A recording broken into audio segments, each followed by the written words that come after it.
You are listening to Something Rather Than Nothing. Creator and host, Ken Vellante. Editor and producer, Peter Bauer.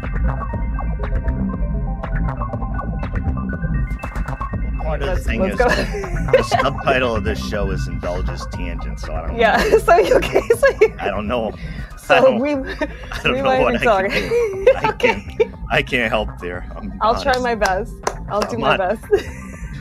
Honest and straightforward. Okay. This is Ken Vellante, and this is the Something Rather Than Nothing podcast, and I'm super excited to introduce Rebecca Mills. Before I start going on, Rebecca, I just wanted to say hi and welcome to the show. It's great to see you.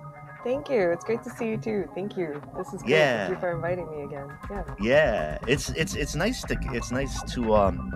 be able to connect with you out here in Oregon, which actually some wild weather. Hopefully nothing interrupts us. We got up to 65 mile-per-hour wind gusts today. Oh wow. So it's wild, but it's as Are you in the mountains?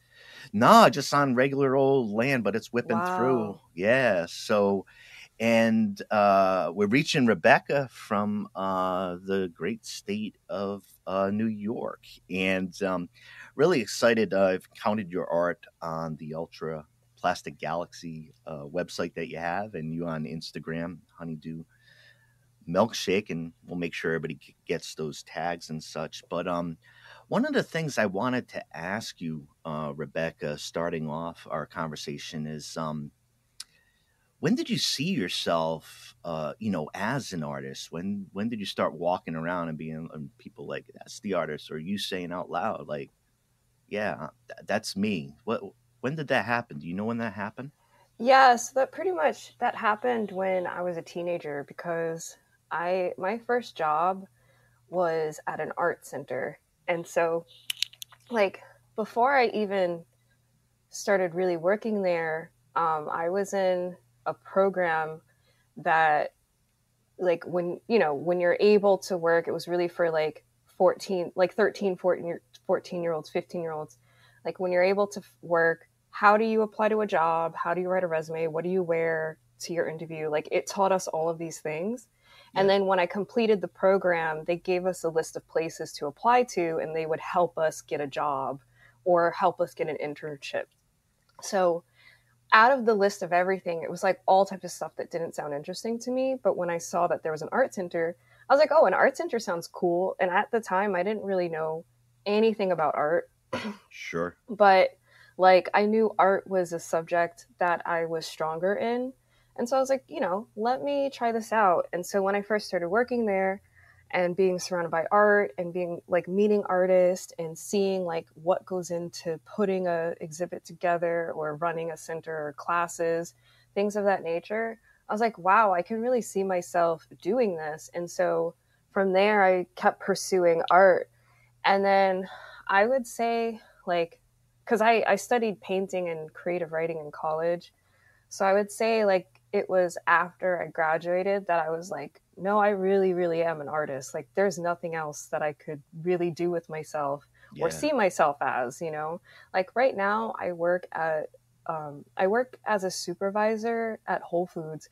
And even though that has nothing really to do with the art world, it's like I'm working a career that is it's paying my bills, but it's also like not making me bring work home with me. So I'm able to leave work and be like, wow, okay, let me focus on my art and let me think about what it is I want to do. So that's where I'm at, Yeah. This is like my life. Yeah. And I like that. I talk to artists a lot of times because it's an interesting question, because sometimes I ask it as if it's a choice or something. I think I've asked it long enough and just being like, when did you see yourself become the artist? Because one thing I've discovered in talking to artists is that it's in that announcement, in that behavior, in that term that people are like, okay, now I can, I don't know, maybe do more or maybe have more freedom to express myself, because this is how I interact with the world as part of my identity. So yeah, and I relate to that too, because I I love the expressive side of life, and I feel like with so many other types of things, there's not much room to be individual thinking, or rather creative thinking. And so with studying the arts, specifically, visual arts and creative writing, it has allowed me to take my worldview and put it into something that I think I can share with people. And so I mean, it's interesting you're a philosopher, because I love reading philosophy and thinking philosophically, and I love history and science and things like that. But it's like, I wouldn't necessarily say like, okay, I'm going to be a biochemist, or like, I'm going to write this philosophical book, but I can take all of this subject matter and compile it into my art and filter it in ways where it's very serious, and you can be contemplated over the work, or you can appreciate the beauty of it. Like it gives that creativity to what's serious in this world. Yeah, and I wanted to jump in on that too, because that's actually what my mind was thinking, because we were talking about like seeing yourself as an artist, and then you're talking about like that expression with your paintings. I want to jump into that because, like, for me, one of the things that I think is really cool is, on the show with the big questions, philosophy and all that. I think of science as well, and I think of outer space immediately, like, Yes. So, and I see that's in yours, because, I've had a couple scientists come on the show, and it's like the something rather than nothing, or why are we doing all these big things. But I wanted to get into your painting in that in that outer space, in that type of world. Let's talk about that world. Yeah. In outer space. Well, you had me at the mermaids that were in outer space. Like I was, you had me then. But tell us about.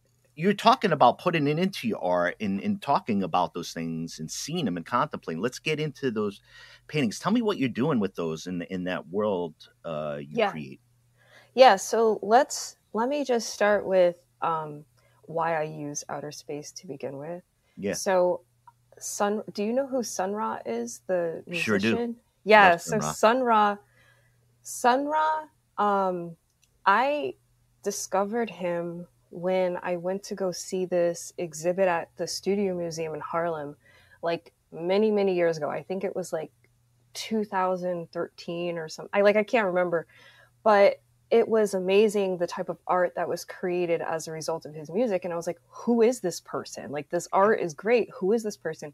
So when I started looking more and more into Sun Ra and thinking about space, outer space being this endless landscape of endless infinite possibilities, then that's when I expanded my view entirely, and rethinking or repositioning myself, not just on this earth, but in existence overall.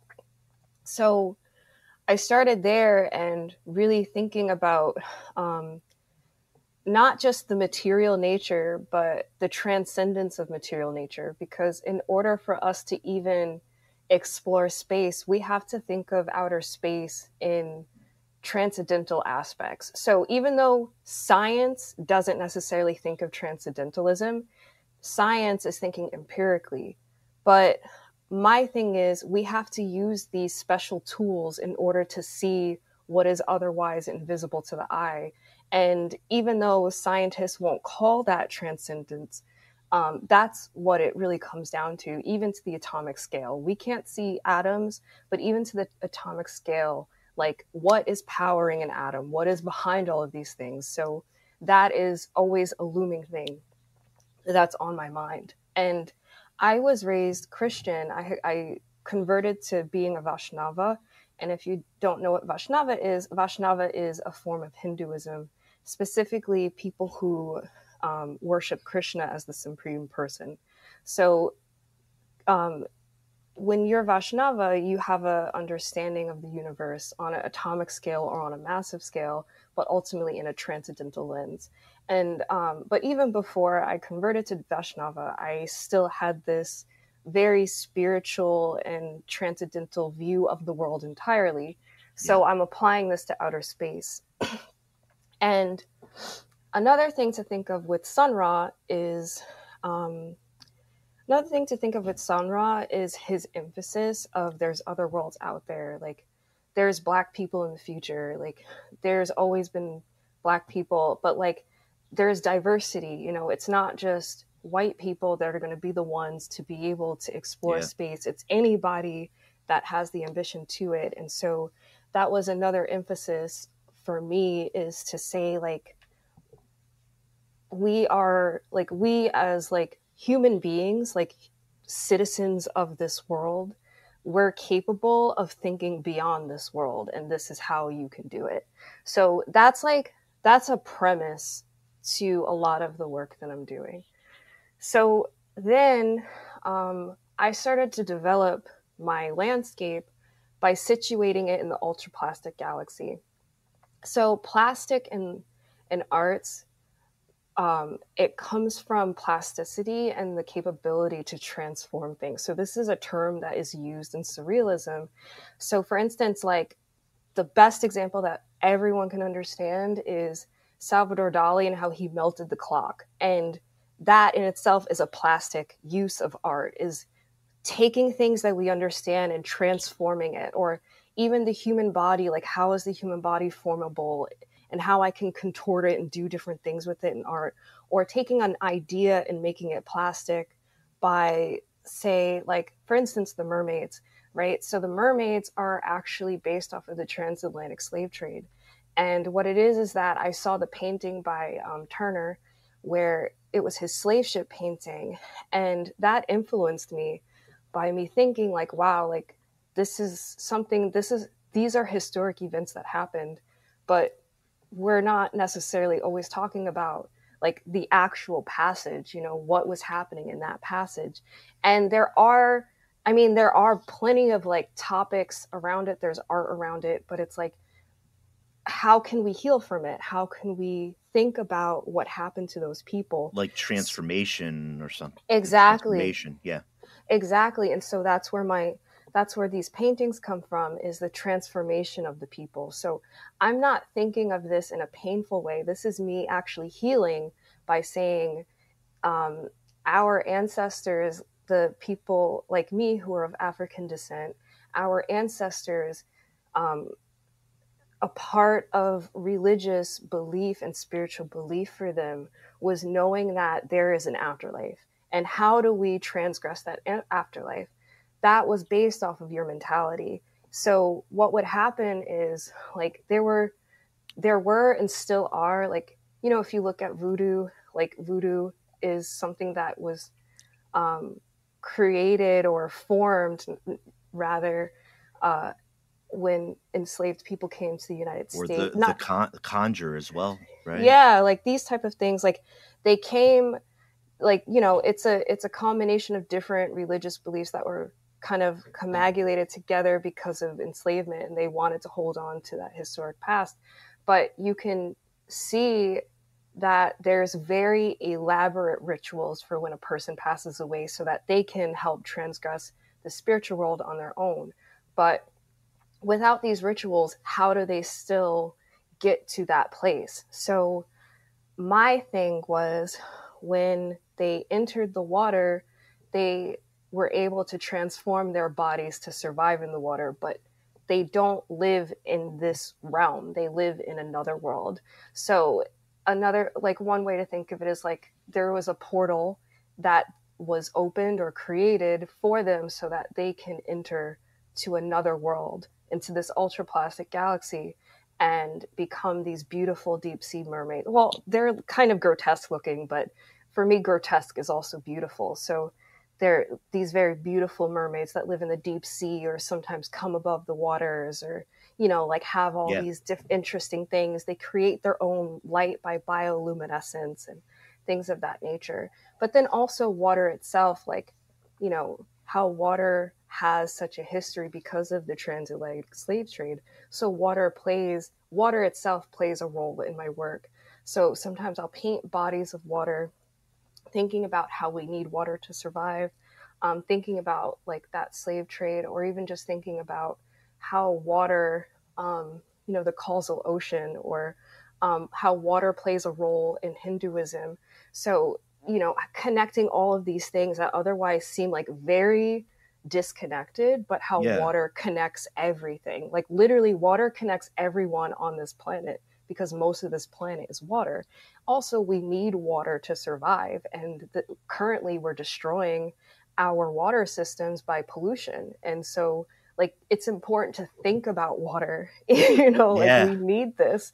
So that's where, that specific topic comes from in my art, and it is a major topic. But then I expand on into other series. So I will paint landscapes, or it's not really lands, but it's universe-scapes. I'll paint images of the universe and think about how with our technology, we're measuring the universe using light and how light travels through our universe. So when it comes to measurement of space, if you look at an image of like, different universes or thousands of stars, it's actually red means further away and blue means closer when it comes to measuring. So knowing that, I, try to situate the paintings in a reverse color theory, or even like thinking about temperature, how the lighter the color, the hotter it is, and the darker the color, the cooler it is. And so it's a lot of opposites that are kind of happening. And so I'm exploring color theory through the universe. And in a way, these are also very transcendental, because when we look up at the night sky, we're not seeing these. We're seeing stars that are looking blue and bright. And then, it'll be like a nice midnight blue with some different shades of colors. But I can't see with my own eyes all of these things that this very expensive technology that we have is recording it. Yeah. So these things are playing a role. And then I do a lot of research on indigenous groups from around the world. So for instance, like the tribal groups of the Americas, or the tribal groups of like West or South Africa, and specifically Vedic culture in India. Sometimes I look at like some European, but I really try to focus on the cultures that are underrepresented, and like relate back to the subject matter that I'm doing, where these civilizations looked at the universe and recorded it scientifically, and were able to tell time by looking at the stars, or like, had explanations for how the universe was created. Specifically, Vedic culture has extensive explanations for how the universe is created. And so I have art where it's seemingly abstract at first, but the more I speak about it, it's talking about that. It's talking about the matter being formed from life. So one thing that is heavily emphasized in Vaishnava culture or Vaishnava philosophy or science is that matter can't create matter. It has to be life that creates matter. So it was something that existed before that started to formulate all these things in order for us to have a physical material universe. And that's what powers it. So the atom didn't exist first. The atom is the result of something existing already.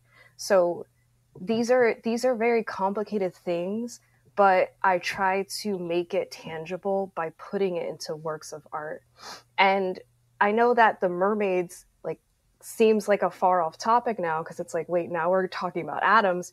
But for me, this is all relative, because it's about transformation. It's about transcendentalism. And it's about how I'm thinking of how specifically West Africans, because that's where a lot of enslaved people come from, how these cultures have these topics already in their philosophies and cultures. Yeah. Yeah. Yeah, I and mean the relation the of it question. all.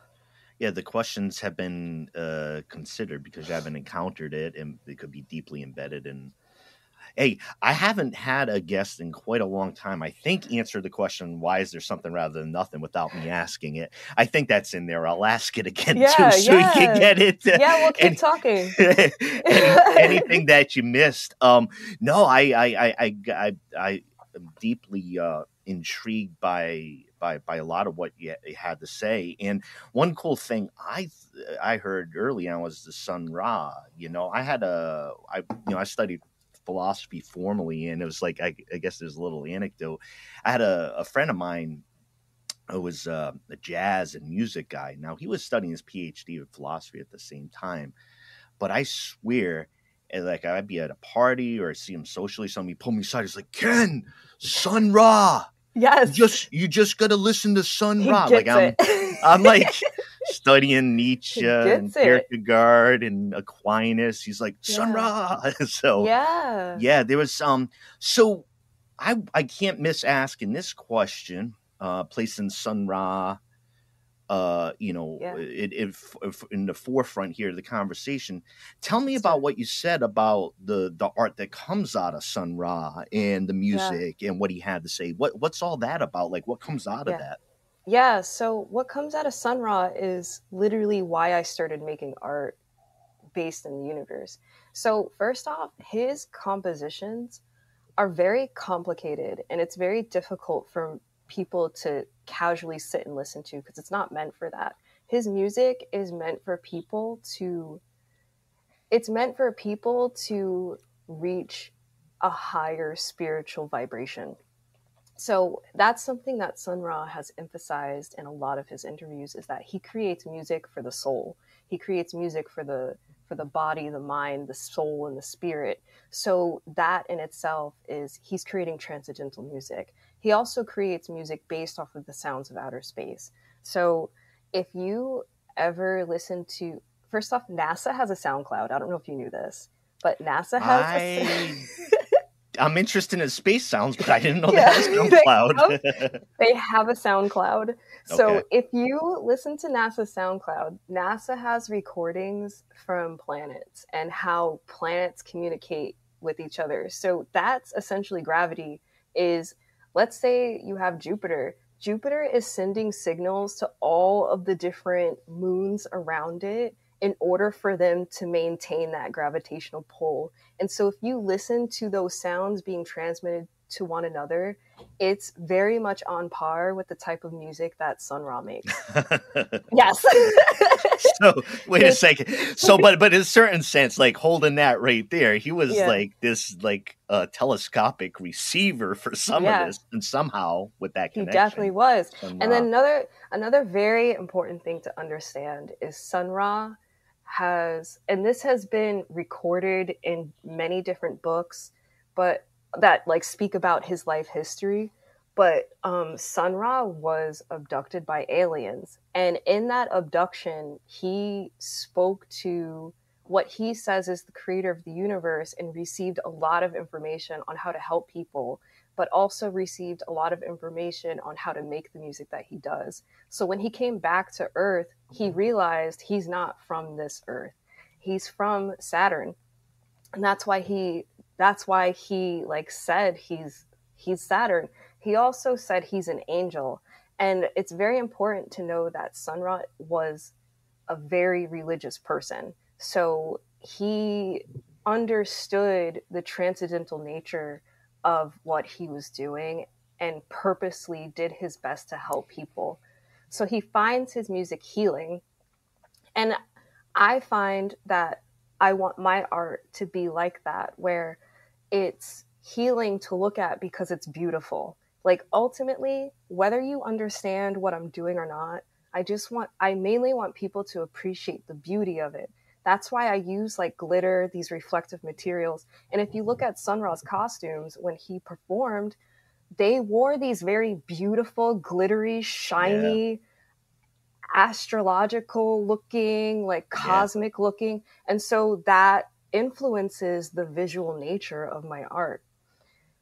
Another thing with Sun Ra is how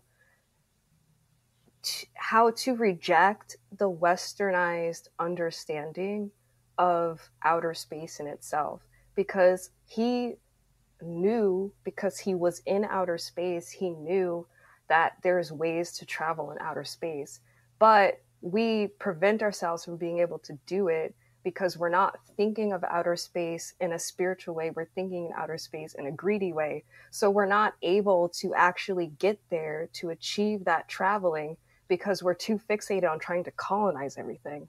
But if we rethink how we want to travel outer space, we'll be able to travel it better, because we are being prevented from accessing that information.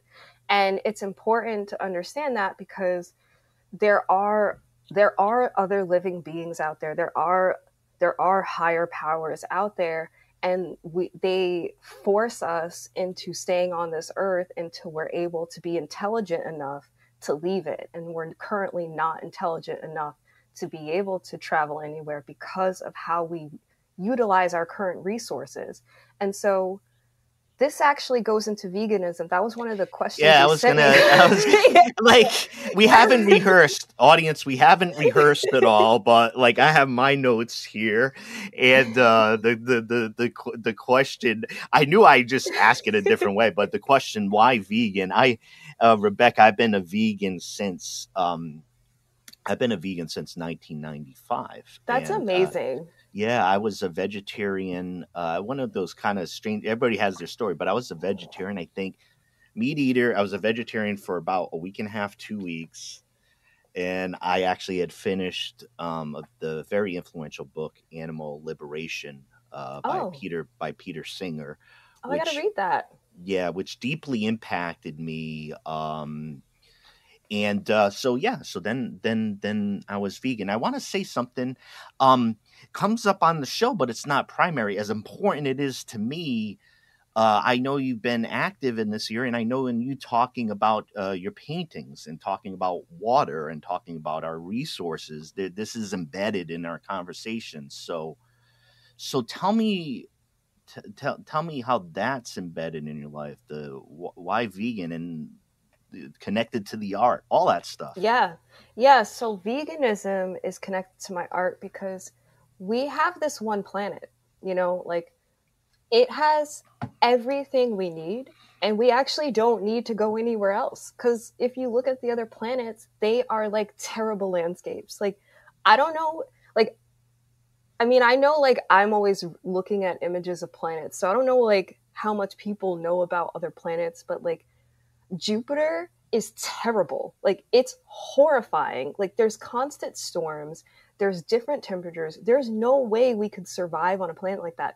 Mercury is hot. We would burn. We would burn before we even got there. Like, we would just set on fire before we even got there. So it's like, we don't actually need to look at any other planet. We can just stay on this one. But we are destroying it for the sake of raising cheap beef, And another thing is, we're destroying it. We're destroying like the actual land itself. We're destroying water by our mass industrial animal farming, factor farming. This destroys our water. This destroys our ecosystem. It takes away biodiversity because they're cutting down trees and getting rid of so much habitable land for the sake of factory farming. So it's important to think like about that first, and then to think like, once we let animals go extinct, we can't get them back. Like, we are incapable. We can't even produce seeds. Like, we can't invent seeds. Once the seeds are gone, that's it. Once that grass is gone, that's it. Once the soil is destroyed, it takes so long for us to be able to restore it. So we do these things very irresponsibly, and we're destroying this one planet that we have. And so I emphasize veganism because we should think twice about why we're eating the food that we eat and how it destroys the planet that we're on. we have a pollution crisis going on, and it's Yeah. actually less about cars and more about factory farming. It's factory Yeah. farming that is causing the most pollution on this planet, for the air, for the environment, for everything. And if we stopped factory farming, if we cut down, if we closed down slaughterhouses, and if we focused more on wholesome food, we would actually be in a much better place.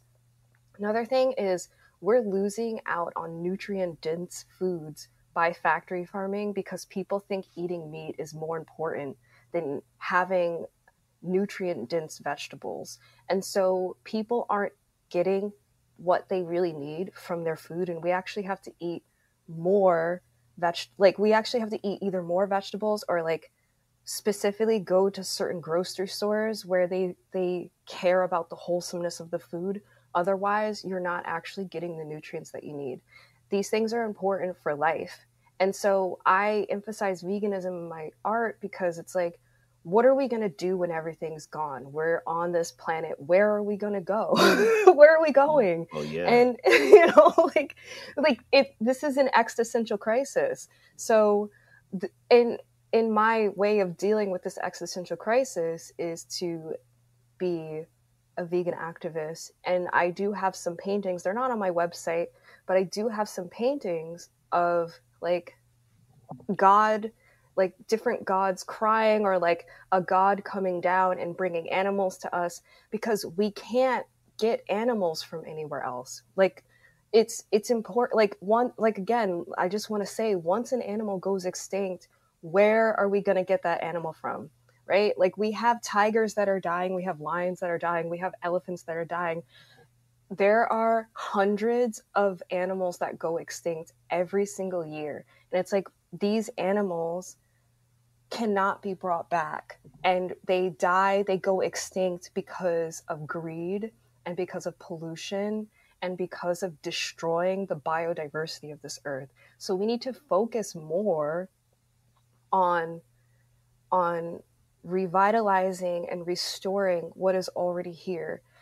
And specifically cow protection, because cows are the most abused of all. Like, Yeah. this is also why I'm vegan. And like, because dairy farming alone, like, they take away the calf once the cow gives birth, and that causes distress to the cow. Like, animals are sentient beings, they are aware of what's happening. Like, any mother giving birth is going to be depressed once you take her baby away. And like, not only that, they forced inseminated her, and now they're taking away her baby and causing her distress and leaving her in cramped conditions. So it's like, we need to think more about how to protect these cows. I mean, again, I'm Vaishnava. Like, it's well known, Indian Hindu culture cares deeply about the cows. Essentially, the cow is our mother. If you drink her milk, then she's your mother. If you don't drink her milk, you can at least appreciate her. But if you're drinking her milk, that's your mother. You want to treat your mother like that? Are you going to eat your mother? No. So then you treat her like that. You protect her. You give them better living environments. You let her stay with her calf. Let them be free and happy. You can have happy cows and still drink their milk. It's fine. But if you're abusing them and forcing them to do all these things, then you're not helping them. So with all that said, this plays in a role in my art also because I, like I said before, like, there's themes of water, there's some paintings that I've made of animals, but ultimately, like, it's also beyond just the paintings itself. It's the life that goes along with me. And that's why on my website, I have the vegan living part, because it's like, this goes into thinking about living on this planet and knowing that there are other worlds out there, but also we're here and we can protect this one. Yeah, I appreciate your comments, and I think I've found my thinking just recently with the more consciousness of seeing the severity of the crisis, environmental crisis, and for me, for a long time, knowing, I think a lot about water and runoff pollution and the concentration of waste in just extremely abnormal conditions for living beings. That's the thing that I think I've Right. reacted to over time, and I've felt that as things are right now, that compared to when I was younger, the situation's changed in my brain for this is that doing what we're doing is actually not an option anymore. It's not only is it not sustainable, it's not a viable option on the scale that we do it as a model, and I think that's borne Yeah. out by what we've seen. And so that's the piece where it kind of changes the debate a little bit. Like if something moves to the point of a production model, and that what's happening to animals moves to the point where you can't conduct yourselves and behave this way anymore, then it becomes a different discussion or non-discussion or something Right. when it comes to the activism. And I think that's Yeah. where vegans or activists, environmental activists, get what they have. And then on the outside, where people aren't as intimately connected to these things, they're like, stop yelling about the environment and the cows. I just want to eat. And it's like, well, that's a problem. that's you do that eating a lot and the impact of what you eat. And Exactly. yeah. So I really appreciate your comments too about thinking about and embedding it. And again, I want to say metaphor, but just the image and your use of water that really stuck in my head, and then seeing Yeah. that right now and thinking about that in your paintings. Out of curiosity, too, as far as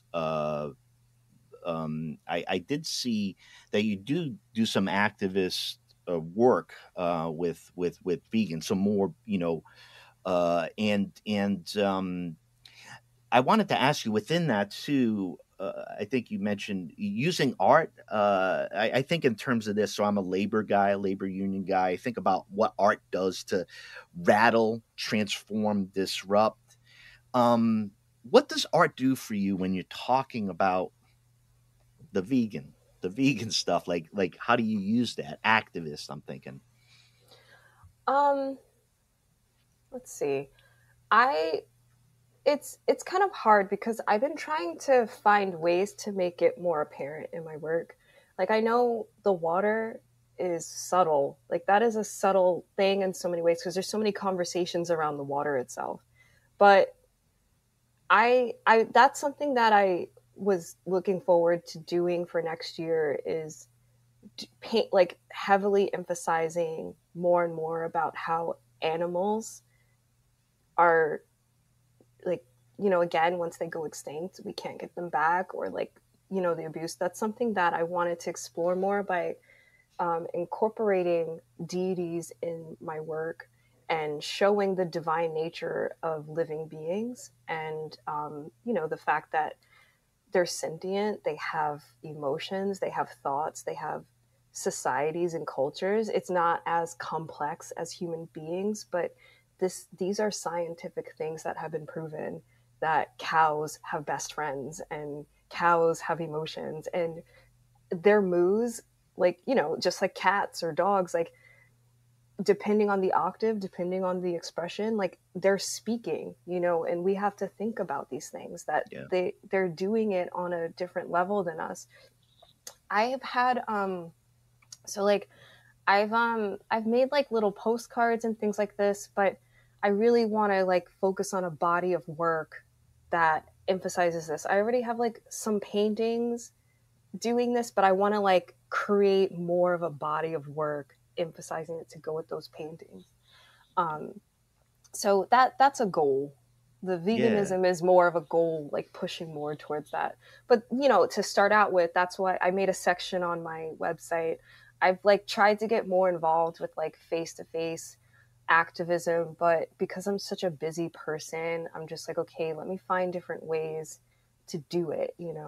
And everybody does it different. As a matter of fact, I'm a loudmouth, but Okay. when it comes to the vegan stuff, I'm not seen as that. For me, it's always been, this is what I do. I'll talk about and I'll say what I believe. Right. But it's just like an area where you can ask me about it, and it's the thing that I do. And everybody has a different dynamic, in within that. Rebecca, I wanted to ask you. We're speaking with Rebecca Mills, artist, teacher, Sun Ra fan, and everybody go dig into some Sun Ra. I think that's the message So good. we got so far. But Rebecca, art's super important to you. What is art? Art? What is art? Yeah, so art for me is when a person makes the conscious decision to transform an object or to transform a thought or a concept into something that is tangible enough for a person to receive it. So, for instance, I'm mainly a painter, so I'm transforming the stretcher bars, the canvas, the oil paint into a tangible object for you to receive it. Most recently, I had a book made, so I wrote a book of poems. The poems are dedicated to Krishna and their love poems. And for me, the words are also art. And then I made a painting for the cover that is also like a work of art. So I'm transforming all of these different materials into something tangible, which is a book. And that in itself is a work of art. I mean, I also think of Marcel Duchamp, how he would take objects and reconfigure them so that we can think about what are these objects to us. And so that's also a way to think about what art means to me is, like it can be anything, but I'm recontextualizing something so that you can understand it from this perspective. Yeah, I love that. And I think I really connected to you. The terms you use in describing your thinking of transcendence, transformation, that it's holding these elements, but it's the artist like repositioning and reshaping that I enjoy. And that display, I adore painting. And so I think you can see your universe that you're talking about, in the paintings. That you have. Is art now more important than it has been? Like you get these, we come out of the pandemic, we talked about the environment. I could go on endlessly about political behavior as seen for me in the United States of America and worldwide. Like, so then you got art, and like, is art more important than ever? Like right now to like, I don't know, help? Yeah, honestly, I think art is always important.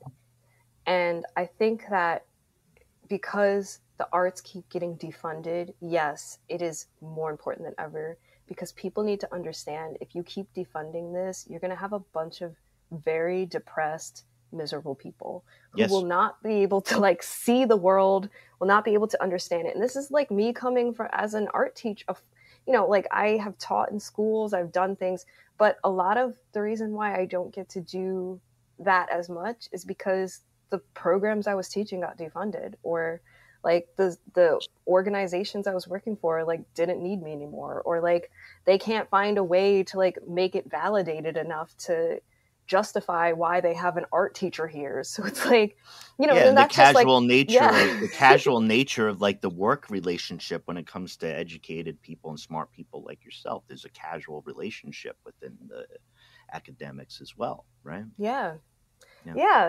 And I think, I think specifically in academia, like how can you expect well-rounded adults if they're not actually well-rounded, if you just have them in a very narrow perspective of what is relevant, if you're saying only math, science, and specifically U.S. history, and like limited U.S. history is important. God. Oh God! You know what I mean? That's version 2. Let's right?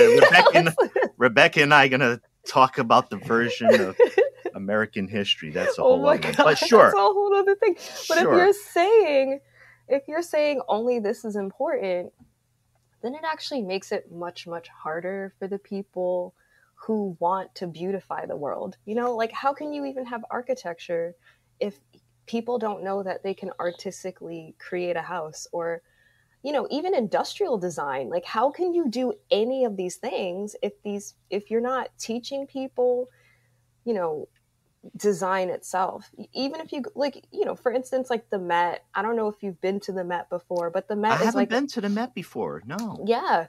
Well, you know, it's a well-known place, it's massive, and it hosts a wide variety of things, but they have a whole section dedicated to design where it's like chairs, furniture, clocks, things like that. And it's important to know that these objects can also be seen as art if it's designed in a way, like what attracts people. You know, beauty attracts people. Yeah. How can people understand beauty if you're not giving them the foundation, or if you're not giving them the knowledge or history of what has been and what could be? You know, you're not giving people that space. I mean, for instance, when I was teaching as an adjunct, and again, that's another program where it's like, who knows when I'll be teaching it again, because the school was like, you know, there's so many complicated things with it. But when I was teaching as an adjunct, none of my students were like majoring in art, because it wasn't specifically a class, it wasn't a school specifically dedicated to art. They had my course as an elective. So all of them were either like studying culinary arts or studying business or studying all these things. They come in my class and they're learning something different. And for them, it was therapeutic. And that should be emphasized enough. Like, giving people a therapeutic outlet Yeah. is so important, because then you have less people that are like lashing out, or less people like finding way, you know, like abusive ways to handle their problems, you know, like, Sure. so even just giving people that much is important, especially after the pandemic. It's like you have people who severely are depressed because they were trapped inside, lost their job, or lost this or lost that, maybe even got sick, and like that harmed them. Physiologically, it could be simple. Right. An outcropping of physiological changes due to disease. Yep. Exactly. And it's like, Yep. if you give people a creative outlet, if you tell people like it doesn't have to look like a perfect thing, like it can be this, it can be that. If people are able to comprehend this, if people are able to use their hands and do skill building with their hands, and understand that art can be anything as long as you have someone guiding you, or, you know, you have something that you can look at and be inspired by, or, you know, even like people knowing that you can go to a museum and not know anything about what's there, you can enjoy it because you were trained to look at it. Like, these types of things matter so much. Yeah, and it can have that impact. And I think I think there's a lot underneath what you're saying when you're describing, you know, the painting, as far as what you can see, but also what's underneath and what's embedded within the meaning. And I think that's what's fun to what's fun to explore, those elements, not just to pick it apart, but to maybe understand it more with the representations. I know, like, art feels like, I think the answer, like, on the role of art a lot of times is like, in the back of my head, it's like human beings born into the earth and the sky is always going to collapse. Like there's something, you know, that there's going to be God's wrath, or, I mean, it just seems like we have this kind of. So I think about, you know, is the situation different now than it has been? I think it fundamentally is. I think it fundamentally is different, like right now, on the question of habitability, like you said. And I think in response to that, I think art can be a helpful place to look for, as far as, you know, whether it's transcending or counteracting that, or understanding it, right? Yeah. Like, yes. Like that Yes. picture, like, said it to me, and I'm talking and talking, can't explain it, but that picture, yeah. So, Yeah. And even for myself, like, so I have, I am, I like meditate. I've done a lot of yogic practices. So I have done yogic practices which opened up myself. And so I've had I've had astral projection experiences, Mm-hmm. and in some ways it's like I accepted insanity to see this, because it's like there are things that have opened or like shown itself to me that it's like, how could I like explain this to anybody? I'm like, I feel like a crazy person. I'm like, am I schizophrenic? But it's like, no, this is like a part of being a very spiritual, transcendental person. Sure. So one way for me to kind of channel that has been through painting and writing and expressing this ecstasy that I have experienced, because that's really what it comes down to. It's like I have this ecstasy of the soul or ecstasy of the spirit, and I can transform it into my art. So I do actually have I have a body of work too, based off of astral projection, based off of these like very type of seemingly psychedelic experiences. And that for me is also like an outlet. And I think to be able to create such things is the therapy in itself, is like this beautiful outlet. And I think to be able to express that too to people, like I don't suffer from mental health issues, but I think for people who do have mental health issues, if they're able to see art like this and know that it's coming from a place from somebody who has like very introspective, very like spiritual things, it's like, oh wow, like I can kind of understand my own mental landscape too, you know. And because a lot of times like people who don't know much about art, they think that like art has to be a certain way, or because you know they're not exposed to much of it, so like they think art has to be a certain way, or all art has to be realistic, or like, you know, they're intimidated by abstract expressionism, or like, you know, they don't know what real art is. So it's like, I think, you know, making this, and I say psychedelic because there's no other way to describe it, but making this like very psychedelic, like making this very psychedelic kind of art, you know, it could give them a way to say like, wow, there's something that relates to me, you know, something that relates to like my mind. And that's also important. Like, you know, they can see and know without knowing, you know? Yeah. I wanted to mention too, so I didn't want to forget about your reference to a lot of the knowledge and wisdom like within indigenous cultures around, like that you had mentioned and that you looked at. And I just wanted to just to mention, like on the show, my own personal deep experience of learning with indigenous guests I've had. I've had guests from over 16 indigenous nations. On the show, and I found that one of the greatest things that would happen for me was a fundamental questioning of reality in terms that we use to understand what's around. Now, as a philosopher, I felt I've always done that, but I think I've done that in a very Western colonial way, not even realizing just the inertia of what you encounter. And I believe there's a kind of like a radical, beautiful transformation I've experienced of questioning, being like, what do I need to see? What is being presented? What fact did I lazily take to be the case that is not only questionable, it's 100% false? Dealing with that.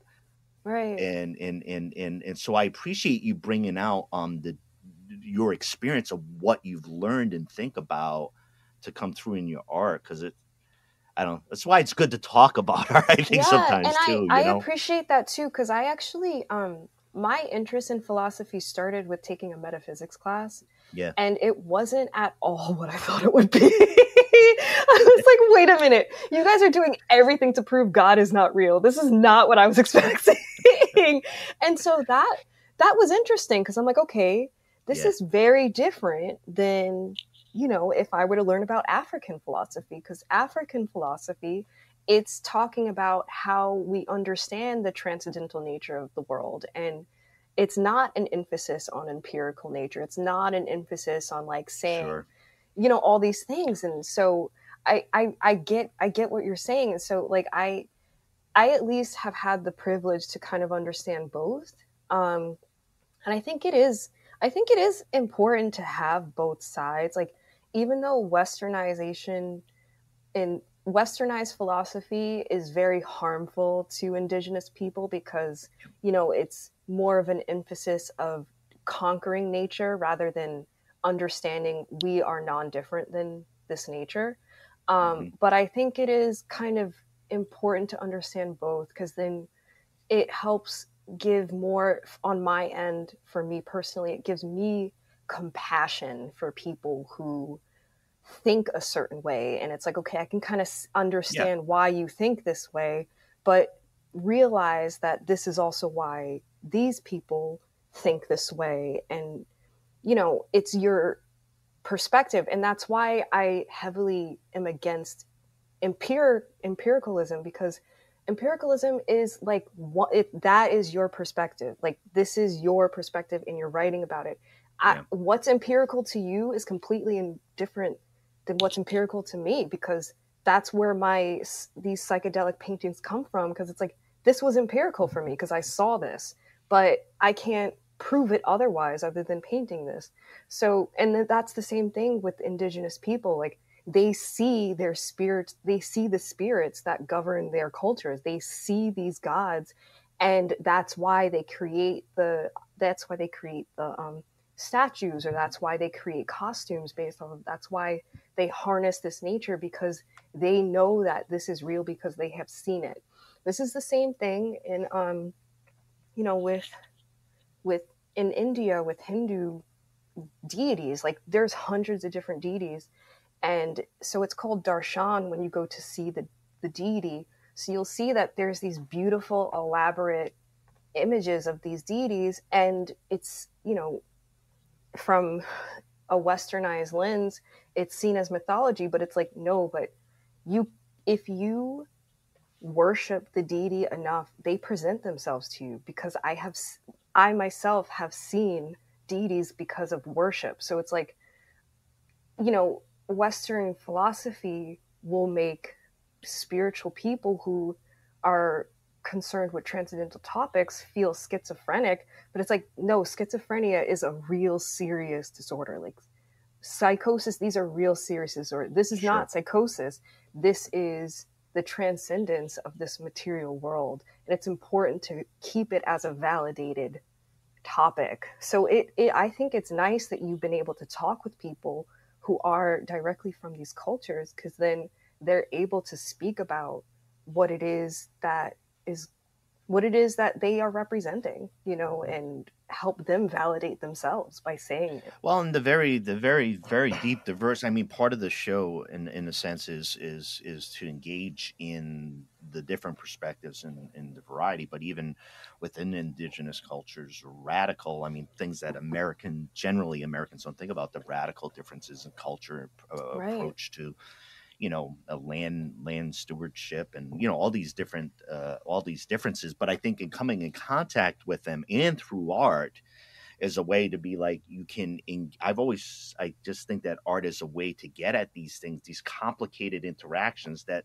there's no way in hell you can get into that complicated interaction with a stranger, or that there's no place to debate or discuss. So I think it's like the exposure in the contact, and just be like, what is it that we see in hear and do, and what we can take in as a philosopher. That's the piece that's the basis. There's people, this, and human beings like this are philosophers. What is it that I want to believe and reinforce, whether I've thought about it or not, or dad or mom said it, and what it is do I want to go in to truly explore what is art, or why we're doing anything that we're doing truly. And anyways, you're fun to play with, Rebecca. Thank you. So we were talking about the role of art. I wanted to say it. I was joking, kind of. You're something rather than nothing answer. Like I said, I think we've done the show on something rather than nothing. But I don't want to.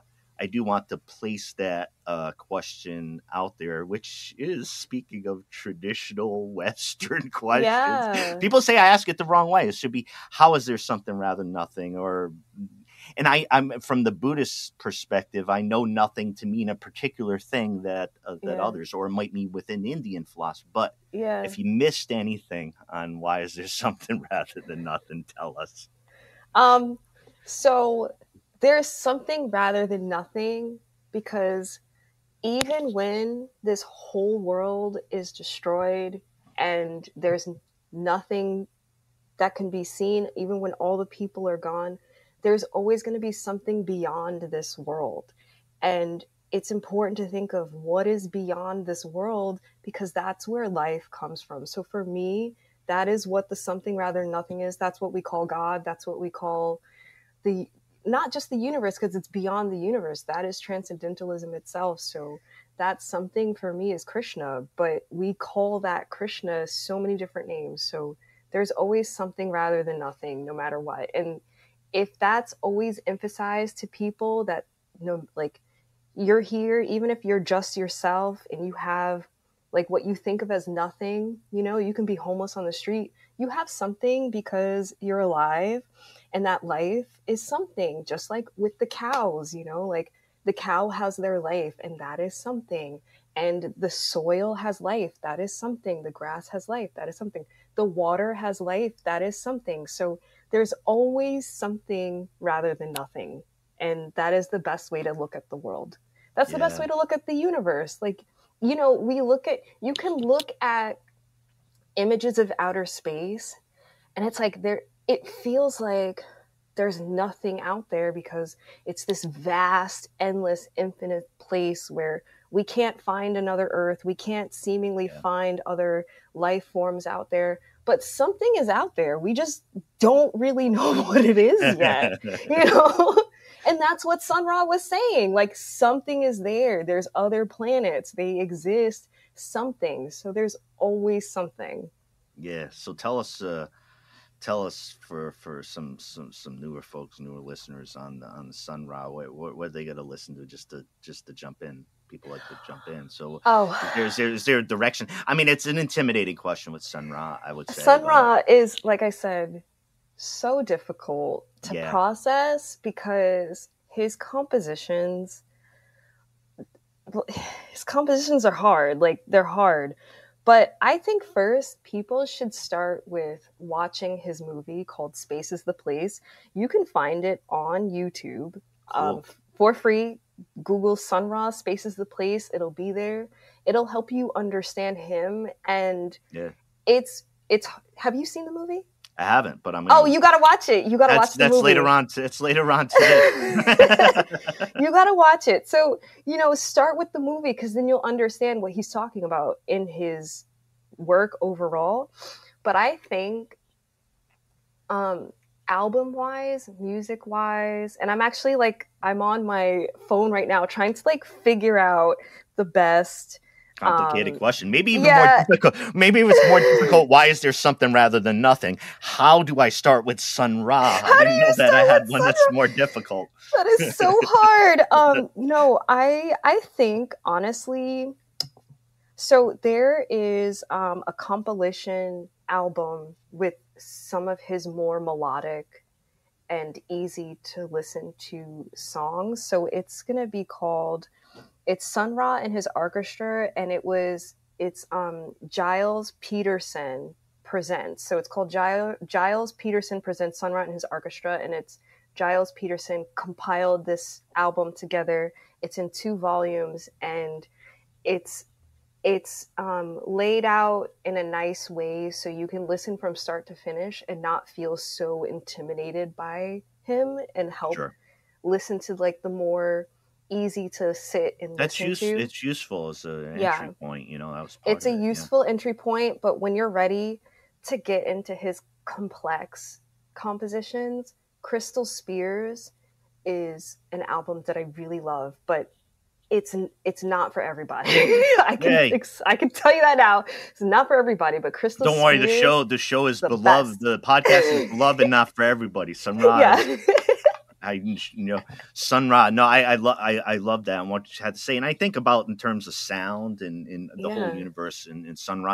And it goes back to my friend Larry in studying philosophy. Sun Ra. I thought he got it. I thought he was the madman, my madman friend around the corner, but he was the one screaming the truth. Yeah. So Rebecca, before we let you go here, I just wanted to give you the opportunity and tell folks how to, if you could tell folks how to encounter the work that you do, your paintings, whether it be physical, in place, social media, website, that type of thing. So as of now, all of my artwork is currently in storage. I had to give up my studio. I was dealing with like different environmental factors because it wasn't really like a secure place. Like it constantly had leaks and like mold and stuff like that. But also, it was a space where it was more of an art collective. It was an artist collective, so it was different artists in there. I was the only a Black person, and I was dealing with an angry white guy and his complacent wife, and then like a third person who was more like, you know, she kind of was just aloof about reality. So it just wasn't a healthy environment for me, because it's like they didn't realize how much they were differentiating me, and it's like they could not see that this is racism. It's like I was very patient and kind about it, but it got to the point where I'm like, you don't know that you're racist, I'ma just go. Yeah. So, I'm sorry to hear about that. Yeah. I know, but you know, but now my art itself is in storage, but I have my Instagram, which has some images on there. So my Instagram is honeydew_milkshake.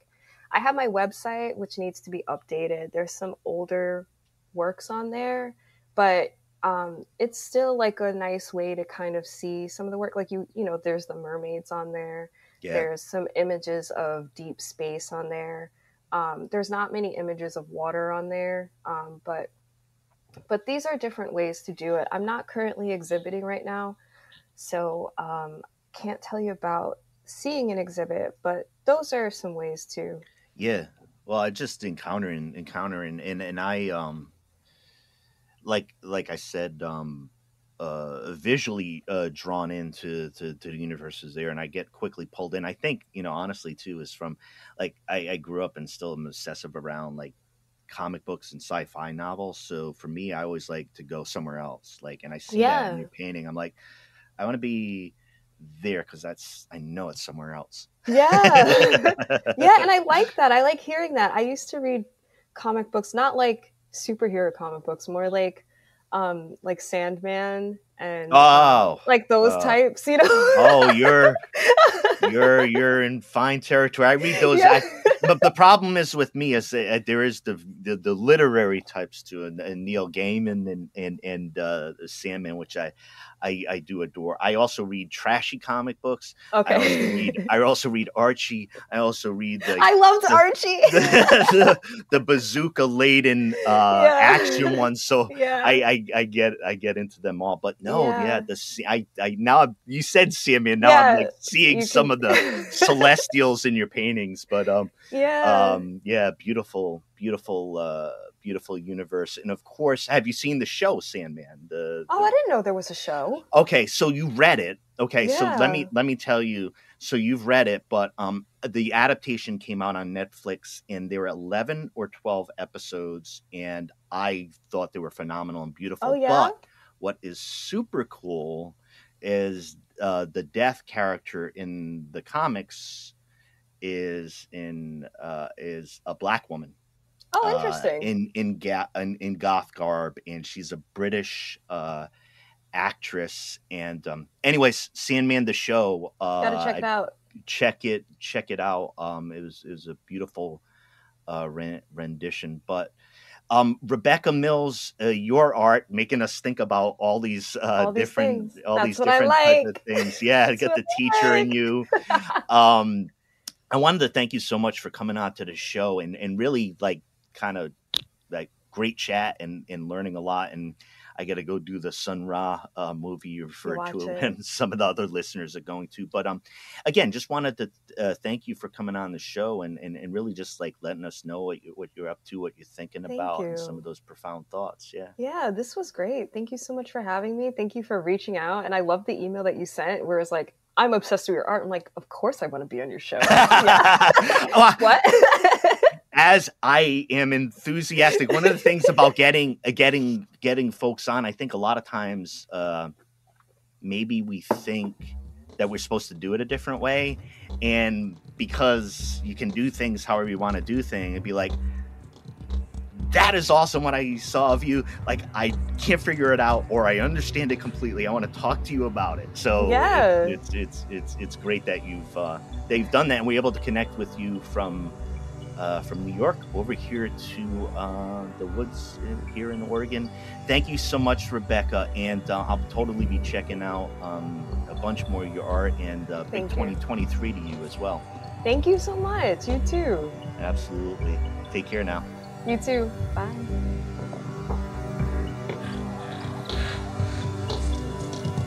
This is Something Rather Than Nothing.